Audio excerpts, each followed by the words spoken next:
Good evening, everyone. Welcome to another edition of Friday with Friends.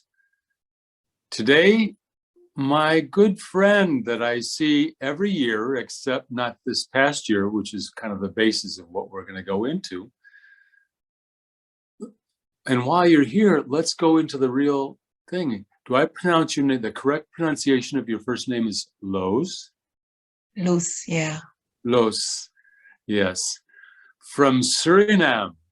Now, you might be the only person that I've ever met from Suriname, and I'm sure many people probably don't even know exactly where that is. But I'm guessing it's adjacent to like Venezuela and Guyana, somewhere like that. That's so true. Yes. Yeah. It's the But north important. of South America, you know. Yeah. Yes. Well, welcome very, very much to these chats on Friday with Friends. We have been doing this, I don't know, since the pandemic has begun. And normally we see you every year as you visit family here in Delray. And last year we did not have that visit because we were all quarantined. And as we spoke the other day, it brought up something that the pandemic gave everyone an opportunity, as you used the word, to do some chiseling. And it came to me that, to get to to sculpt ourselves the way that we want to, you need a chisel, and you probably need a hammer as well. So when you hear that talk, what comes to your mind when you hear sculpture, chisel, hammer? Well, to me, I'm very happy to be here. That's the first thing, to me in this program. And knowing you as one of the first ones when I came to Delray, this makes it very special. And, when I started this spiritual journey, there's something that I started to understand, that if I want the best of myself to come out, it will need some work, And one is sculpturing, but one more, what was more refined to me was the diamond. Because it's about the same process, but of course it's different. It's the same process of what does it take me to become so refined that I'm worth looking at, that I'm shining, and that I'm in my most perfect form. Okay, tell me. I want to know. So, I was thinking of this, that, it's like when you start building a house, the first is you have to do a lot of groundwork, and big machines will come, and you will have to take out, to make the foundation first, and then the bigger work will start. It's like when the sculpture is just take a piece of wood or a piece of marble, whatever. And when we think of the diamond, it will be coal, just the hard coal. And so the first stage is big rough edges. And so those are easy in the sense that it's easy to see the great imperfections. Easy to see when the ground is not leveled. It's easy to see when the outside is rough. But as you go along the way, when you really want to bring out the best, gradually it becomes more, after in a refined stage, it takes other things of you. Because it's very easy to pull up the four walls and to put the roof on top. But when it comes to the interior of the house, and it comes to the fine work of the walls, and you have to shave off all the rough edges and then clean it out. That takes a lot of more time. Like maybe in 2-3 months you can see the rough things. But when it comes to refining and refinement, then it takes much longer, because that is really that will bring out the perfection. And so this thing that if I feel that the best, if I want the best of me to come out, then I have to allow that to happen in my life. Well, so, from my own experience, when I hear you say that, a lot of times I may not even be aware that I still have rough edges because I'm just so happy with the four walls going up that I don't realize. And then when maybe it gets pointed out to me that it is a little rough, I may be caught off guard, thinking that I was almost completed. So how do you handle discovering how to refine, you find a rough edge about yourself? How do you keep from losing your self-respect as you continue to polish yourself? There is one thing that I try to understand and try to apply, which is that if I am in my perfect form, if I am in my best form, I will be free and happy. This is the feeling that I will carry with me. It's the feeling of freedom and this deep feeling of happiness. And so when you turn it the other way around, when I start feeling not at ease, which is, something that you have to tune yourself in. Am I feeling at ease or am I not feeling at ease? Am I feeling free or am I feeling that I'm lost my freedom somewhere? And am I feeling happy inside? Like that sense of freedom and happiness going together. Mm-hmm. And so I use those as a gauge, like when I start feeling inside that it start, what is it word? It start bumbling, it start that not feeling at ease. And when you're not feeling at ease, then just excuse me. Yes. So when I'm not feeling at ease, then and I know that something is wrong. Something is wrong with myself. Mm-hmm. Nothing to do with the outside world. Something is wrong. And that takes courage and honesty to step inside and really, see what's going on. And sometimes it's not easy because, as you said, you think everything is good. Mm-hmm. And something changed inside where you say, I'm not feeling that sense of freedom. So what is it? And that is what needs exploration. You needs to explore it. It needs time. And it needs a lot of courage as well to I be think able so. to see that it is something with you. That's the first step. And then to see what is it. As you were saying that, I'm thinking, well, really, what do I have to lose by letting go of the imperfection? There's really nothing to lose by doing it.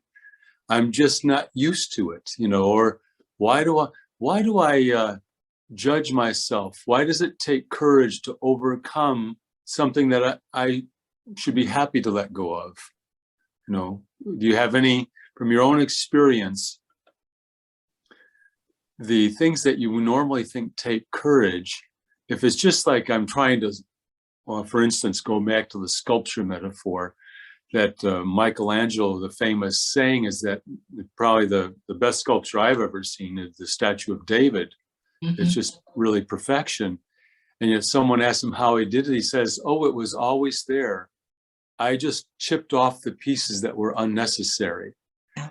So he had an image of the perfect form already in his mind.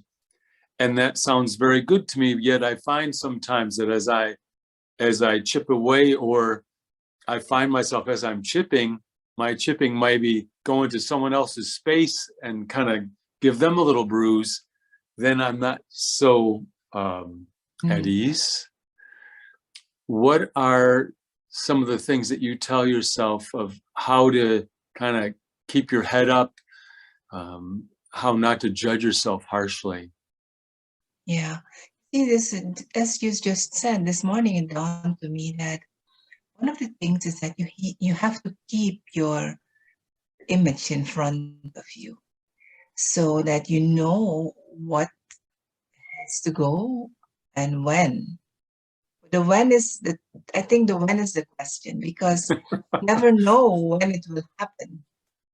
And as the more you're ready for it to happen, it can happen everywhere and all the time, because it's an all the time process.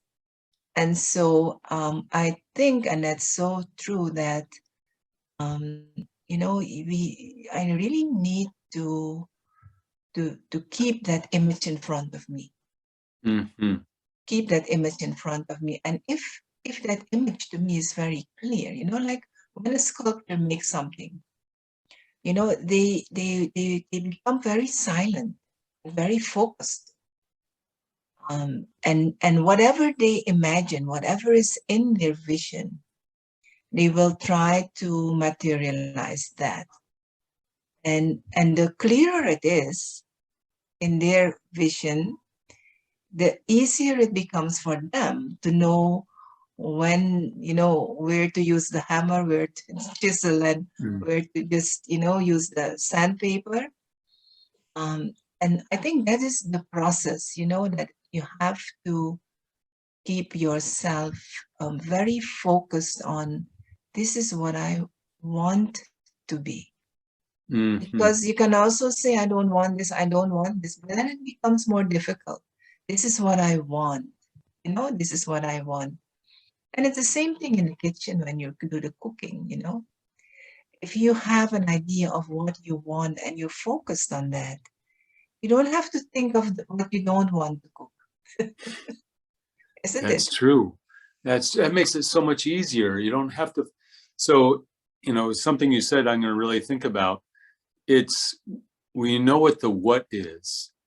We just don't know what the when is. And so then it's just a simple matter of numbers that I have to keep applying the same process. Like I'm sure, I don't know anything about jewel making, but I'm sure the refining process and the rubbing is where all the time is spent to bring out everything, to get all the imperfections out, where the rough stuff comes away, but it might take hundreds of repetitions. So the when is, it's X.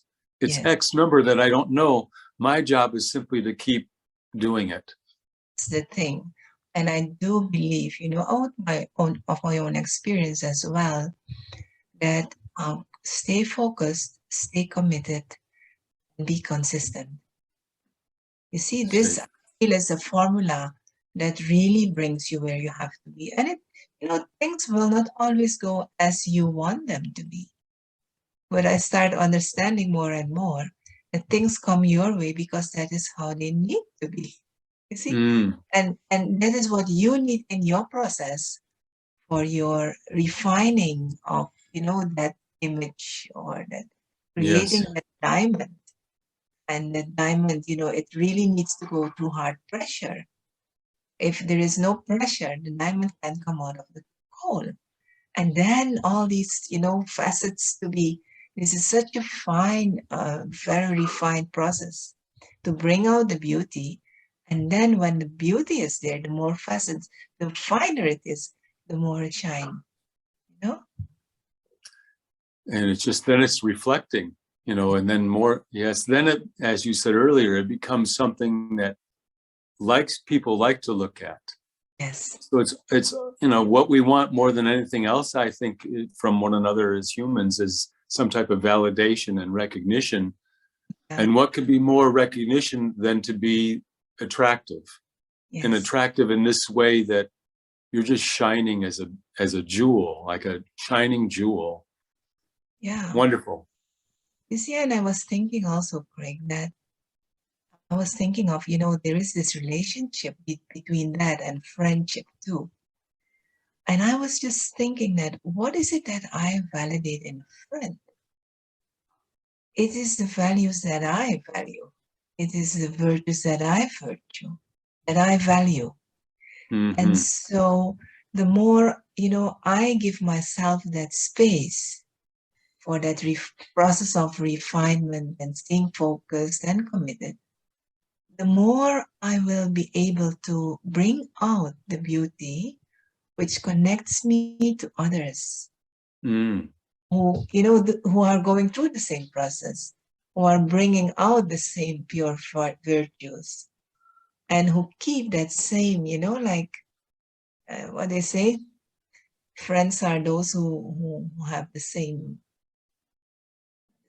the likes become more, and it becomes, take it to a higher level. Because halfway I can also say, okay, I'm done with it. This is my thing. But you will know inside that it's not your thing, that you've not finished it, that you've not finished your job. And so it will be pulling again and again and again, to But, bring you back. Yeah. mhm. But to, again, in the effort making, sometimes we think effort and labor. How do you, one more thing I'd like to cover with you is, how do you maintain a lightness while being so introspective and removing your imperfections? How do you keep your lightness? I think there, like this word effort making, I use it, but I also abandoned the word because, for the in the Western world, laboring and effort making is one thing. But when you look from the spiritual perspective of thing, this word that is used and translated to effort or labor, the word that actually means bring the best out of you. Mm. And it made such a difference for me when I started to understanding that whatever you do, let it bring the best out of you. And so then it comes to what is the best, which I was saying that when I feel free, when I feel internally happy, and then I know that I'm at my best.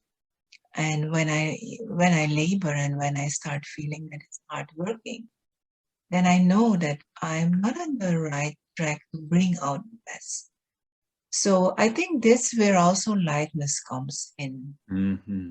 Because sometimes we can become very heavy when we see, oh my goodness, Yeah. such a big but it's it's the commitment, it's the consistency, and it's the focus. And I really believe in that more and more. I'm practicing it, practically in very little things, working in the kitchen, doing something, anything. Like when I'm consistent and I'm just going, consistently, then suddenly I'm finished because I And focus too. yes, and it's actually, it makes everything go by easier. You enjoy the task more. Everything about it is absolutely positive. But I like the way that you change the words, is that not to think of it as effort making, but to bring out the best in me. And so that makes me think of that. I want to, whenever I'm studying or I'm taking notes, if some of a word gives me a certain charge that seems heavy, try to find a different way to express that, of Yes. what's the essence of it. Because if it's really good for me, it's not going to be harsh. It's not going to be punitive in any way whatsoever. Somehow I've interpreted it as punitive, but it's not. Yeah, that's so true. Because I do believe that in essence, we are those pure beings. Mm. I deeply believe that. So if I am that pure being in essence, I can try to bring the best out of me, Yes. Yeah. and work on Yeah. it. Oh, it's 100%. It's a win-win for everyone. And I could feel that. And it makes me have to tolerate less. It makes me have to be less patient. These are all things that seem like enduring, but I don't even have to have that. If I don't even know that it's something to be tolerated, I don't even need to know the word tolerance. So Yeah. true. That's so true. And to me, that feels, like to be natural. That, Yes. it's not, yeah. But we Yes. have this mind that No. some My deviates. perfect self hears you, And then it allows me to have the tolerance for myself in the process of changing. Yes. So it's just a very temporary thing. It's like, you know, watching a film where the hero goes through a bunch of stuff and then has victory. It's just that. Well, you've given so much information already. Repeat your 3 words again. The consistency, focus, commitment, and consistency. So I guess the commitment might be first, focus, and then do it consistently. Those are really, and I could apply that to anything that I'm doing. Any notes that I take, just simply apply it in a very easy way. That is more than enough for our chat, sister. That's fantastic. Now, somehow, if you could, using your focus, to boil that down into the essence and give us about a 3-minute meditation commentary, which kind of solidifies and coagulates that whole thing. Yes. So as I'm sitting here, I just see myself in my most beautiful and perfect form. At this moment in time,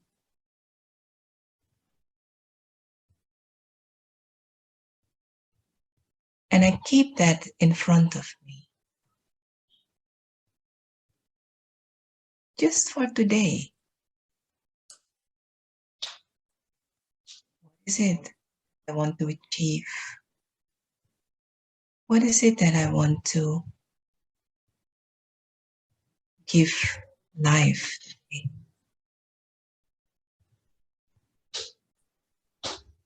So I see myself as an honest person today. And I am committed to bring out honesty in whatever I do, every interaction I have,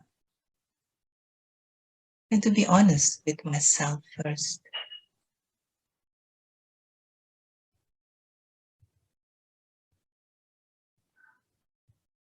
And so during the day, I'm consistent in whatever I'm doing. I meet my neighbors and honestly share with them. I'm in the car and be an honest driver. I'm in the shop and I let go what I don't need. Wait for my turn patiently. Just be that honest.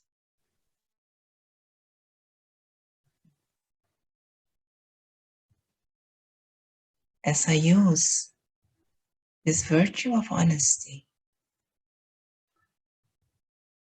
I can also see that sculpture in front of me being refined, created of that honest being.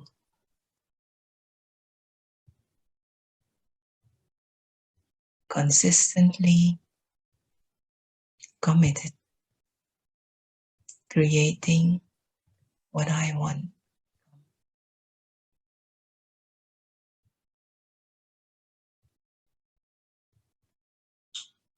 I need courage to continue. And this is where I connect with the source of love and power, Supreme One who knows me inside out, who guides me along the way to keep that focus.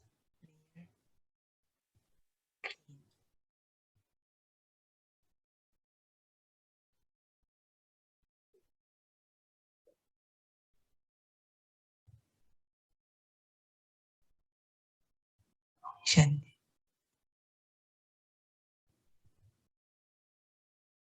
Om Shanti.